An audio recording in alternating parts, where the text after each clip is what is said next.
Hello and welcome to this session of NRI Affairs. I'm at a very special symposium called Welcoming Australia, and I'm with Aleem Ali, who is the CEO and I suppose the chief architect. I'm so pleased to be here. It's been an absolutely invigorating 2 days, and I wanted to ask you, what does this symposium mean to you? So this symposium is the culmination of our year, essentially. So it's an annual event. It's now in its 9th year. And the theme for this year's symposium is what brings us together. And it's not a statement, it's a question. And so we've been really grappling with that question over the past day and a half to say, what does bring us together? What doesn't? What might divide us as communities? And what can we do, not just as an organisation, but as a broader network and a broader movement to ensure that the people who are excluded, who are often excluded from the mainstream, who feel like they don't necessarily belong in this country, how can we ensure that they have a sense of value? But more importantly, how can we hear from them? And how can we learn and how can we listen and hear from amazing speakers such as Akech Chwat, who first African Australian in the AFL, AFL Women's, who stood on stage this morning and had the entire room of 250 people completely captivated with a story of deep honesty, of amazing power and perseverance, but with a really clear challenge back to the group to say there is more that we can do. We can be better as a society to embrace people from all different backgrounds and ensure that they have an opportunity to participate in society, but ultimately find a sense of value and belonging in Australian society. That's so powerful, and one of the things that I find sort of makes this symposium stand apart is that it has space for vulnerability, it has space for difficult questions, and I imagine it's the way that you've sort of chosen your speakers that kind of facilitates that kind of thinking. And this is not about just representation, which is often tokenism in situations like this, but we actually are here to listen. So I want to know a little bit about your process in selecting the kind of speakers that you had today and yesterday. Yes. This is in its 9th year, so we've learnt as we've gone along. Sure. As great as this event has been, it hasn't always been this great, and it hasn't always been this diverse. But something that we ask of ourselves and we ask of our team is, who do I want to listen to? Absolutely. But more importantly, who haven't I been listening to and who should I be listening to? Because I think we get very fixed in the voices that we listen to, the communities that we associate with, the information and the ideas that we are fed, and often we try and challenge ourselves. And this year we were very clear about the fact that one of the most vulnerable and marginalised groups in Australian society, in addition to First Peoples, are African Australians. Why is that?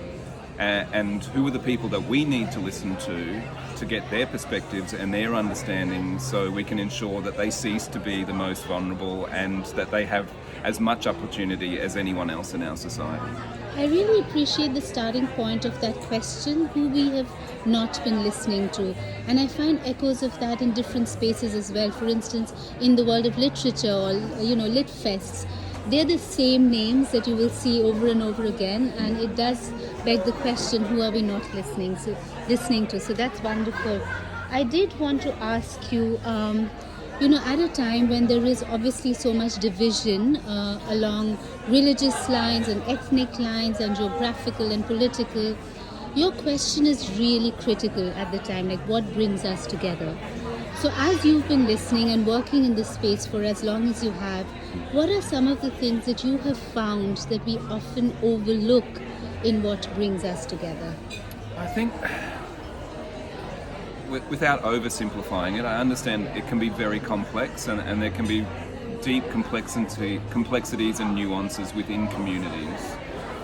But I think sometimes we forget the simple things. I think And we've learnt this, or be reminded of this over the last 2 days, the power of a smile, the power of being willing to sit at the same table, to give each other the opportunity to speak, the power of breaking bread together, the power of being willing not to respond but listen to understand. And these are the values that we try and bring to this symposium, so that people understand that all the conversations here are respectful, they're dignified, but they're also a bit provocative. Yes. We try and be deliberate in our programming of this event to give people space to ask and answer difficult questions. And we don't censor our speakers. So often they'll say to us, what can I say? What am I not allowed to say? And we'll say, these are the people that will be in the room. What do you want to say to them? And they'll go, and it sounds like a really simple thing, but it seems to be something, it seems to be an opportunity that people aren't afforded. And numbers of people have said to us, how do you bring together such an amazing program? And it's honestly as simple as that. We trust our speakers, and we tell them that we trust them, and we say, you have the conversation with them that you want to have. Yes, and this speaks so truly to what we said about seeing minority groups or seeing diverse voices in their whole humanity. Warts and all, and being accepting of the fact that we're no longer, stereotyped in ways like the model minority, or, that this community is this way. You can be many things, and we all hold multiplicities within us. And, the space that you've given in this symposium, honestly, I think is remarkable, and the way you've done it. Are there any things that you would want to do more or better? Always. I know the food's been amazing. And there's always so many things that we want to do. We have packed a lot into this event, possibly too much. And we've had various pieces of feedback that we've probably needed to give the conversations a little bit more space and the opportunity for people to pause and to reflect and to process. And because we have packed so much in this program, it's been difficult to do that. I think we've tried a few different things this event. The National Perspectives keynote that we had this morning with both Akesh and Dr. Kathomi, we haven't done something like that before, where we've combined two people who we knew would have an amazing conversation, who hadn't met each other until we invited them both to be part of this event, and then brought them together to meet each other. And so I think we want to do more of those things, where we bring really amazing, interesting people together just to have a conversation on stage. I think that's the type of thing that we want to do more. I love the creativity in that, in sort of putting in the ingredients and seeing what magic they create, right? It's risky. It is. It could go either way. Yeah. And speaking of risky, I thought maybe it would be so incredible to see young leaders and young emergent people from different backgrounds who don't get a place at the table, who don't yet know how to make their own table.